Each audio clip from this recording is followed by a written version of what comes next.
All right, so move on to the next segment. I'll be sharing my NFL winners and losers of NFL free agency thus far. So we'll go with my three winners and then my three losers for NFL free agency. So let's start off with the winners here.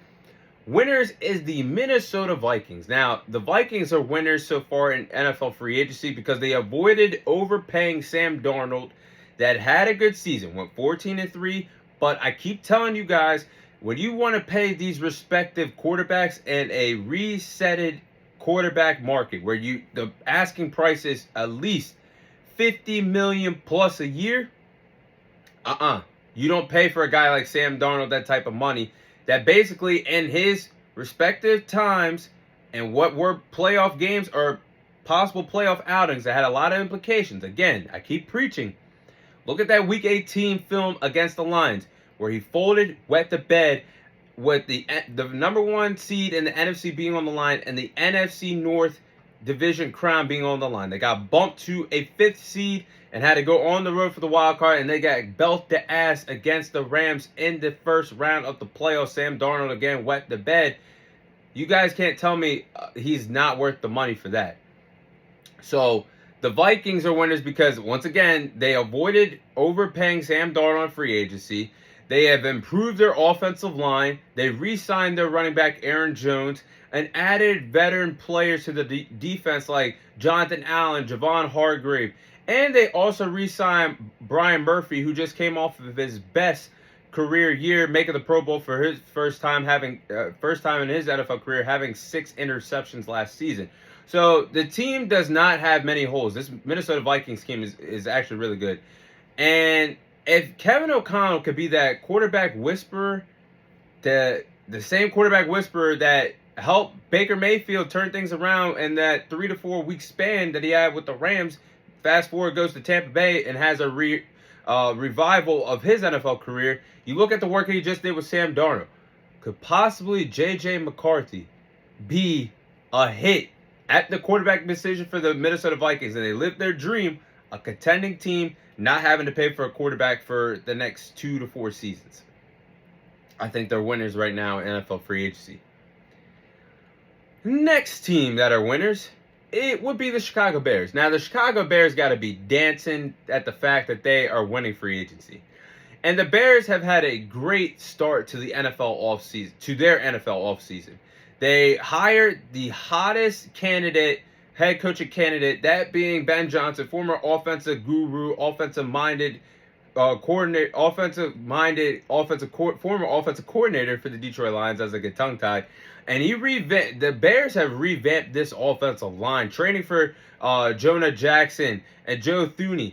This offensive line has gotten better by a day-by-night standpoint. And offensively, if they draft Ashton Jeanty to go in that backfield to run the football with DeAndre Swift, and if Caleb Williams has a good sophomore year being groomed and developed by the play calling of Ben Johnson, look out for the Chicago Bears. And they got to revamp that defense just a little bit, I believe. But they are having one hell of an offseason. They are definitely winners as well. And last winner, this goes to a player. I'm going to say Justin Fields is a winner of NFL free agency because Justin Fields, after being thrown away by the Chicago Bears a year or so ago for basically a half-open bag of chips, 5th and 6th round picks, the man was a former first-round pick, but didn't live up to the expectations that the Bears had for him.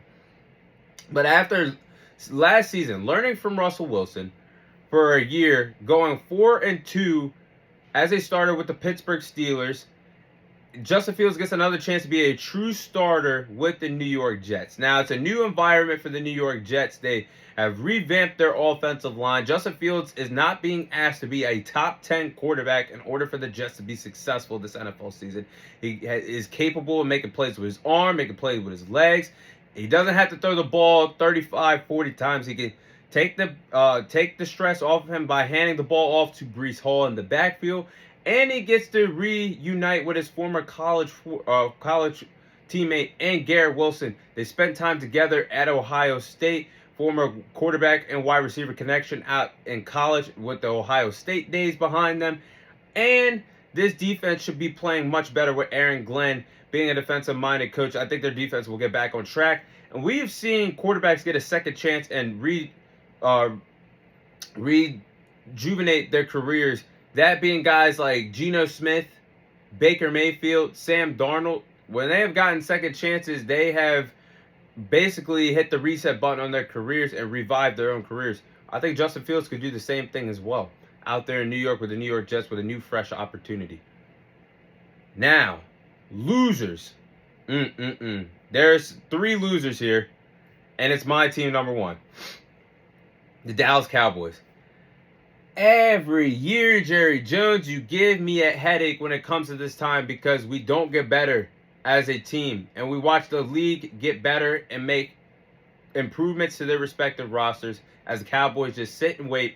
Oh, we'll get better by the NFL draft. Guess what, Jerry Jones? This is not the 1990s where all you can do is draft to be a good football team. You got to make moves. You got to make acquisitions and free agency trades and the draft. And the Cowboys have freed up all this damn cap space to do nothing in free agency. The team has gotten worse. We downgraded at the head coaching position, getting rid of Mike McCarthy, only to bring in Brian Schottenheimer. That is a massive downgrade. And then looking at what else has happened to us, Zach Martin has retired. DeMarcus Lawrence has left the free agency. Jordan Lewis has left the free agency. Chauncey Goldston has left the free agency. And you look at what the Cowboys have done, their biggest move, as I'm reading you guys this offseason, is bringing back Dante Fowler. And I can't even remember the last time the Cowboys paid at least over $10 million for a player in free agency that is not a re-signed transaction in over a decade. And the Cowboys have gotten so cheap.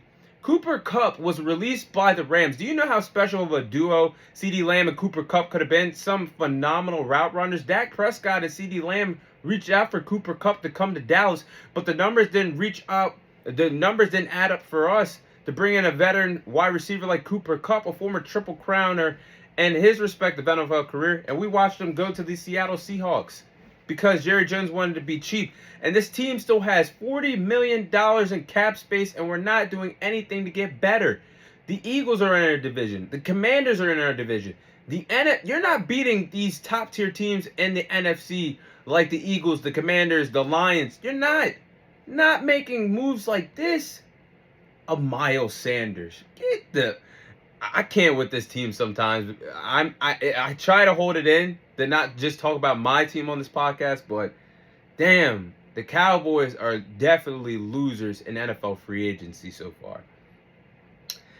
Next loser is the San Francisco 49ers. Now, the 49ers are losers in NFL free agency because the team has suffered this offseason, having to clear up cap space for a possible Brock Purdy contract extension. Now, this is something that the 49ers have not had to deal with because Brock Purdy was Mr. Irrelevant in the 2022 NFL Draft, being the final draft pick of that respective draft. You have not had to pay for a quarterback for a very long time. So don't get me wrong, the 49ers are still very well coached on both sides of the ball. They still got Kyle Shanahan at the head coaching position. Still a phenomenal play caller offensively. They're bringing back Robert Saleh as their former defensive coordinator is coming back. But the question is this team still a juggernaut unit in the NFC? And I have to say no. Because this team has gotten worse this offseason. They traded Deebo Samuel, lost Tre'Davious Ward, lost Trey Greenlaw, Huff and I can't pronounce his last name correctly. I apologize. Javon Hargrave, Leonard Floyd, and Malik Collins in NFL free agency. That is a massive hit that the 49ers have taken this NFL offseason. And with you having to possibly pay Brock Purdy $50 million plus a year, they're about to finally pay, and their roster is going to take a hit because you finally have to pay for a quarterback. And I think they're losers of NFL free agency thus far. And last but not least, this goes to a player. A final loser on my list is Anthony Richardson. Now, Anthony Richardson is truly a loser in NFL free agency. Last season, Anthony Richardson checked out. My guy from Florida, I had so much hope in his NFL career.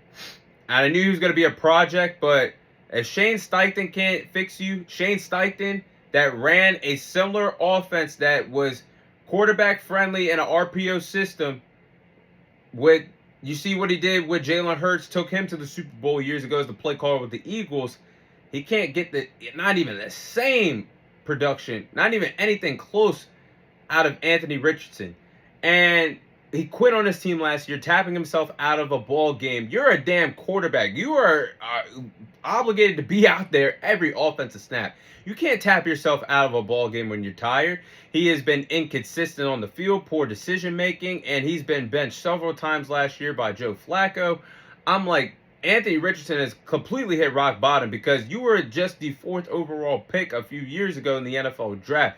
Now you have to compete with your job on the line against Daniel fucking Jones and the quarterback battle of the century out there in Indianapolis. You lose that quarterback battle to Daniel Jones, you are out of Indianapolis. He's out. He's out. Because you cannot sit there and lose a quarterback battle to someone like Daniel Jones. Daniel Jones? Oh, and you were just a 4th overall pick a few years ago? Okay, Anthony Richardson, you're my guy. But he is a loser in NFL free agency because the time is ticking for him, and I don't believe that the Colts believe in him at all. You lose that battle, they're not even going to keep him as a backup. But those are my NFL free agency winners and losers thus far of NFL free agency.